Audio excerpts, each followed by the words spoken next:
Start.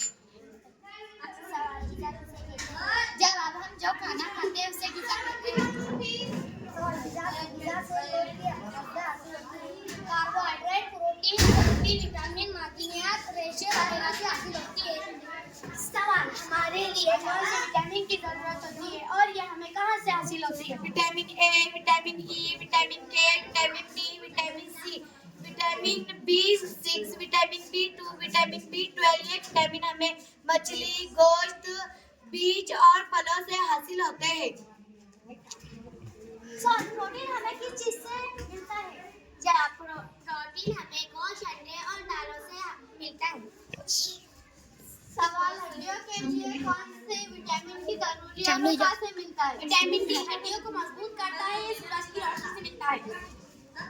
सवाल, मादनियात हमें कहाँ से हासिल होता है? हरी सब्जी और तरकारियों से हासिल होती है। सवाल, रेशेदार अज्जा क्यों जरूरी होती है?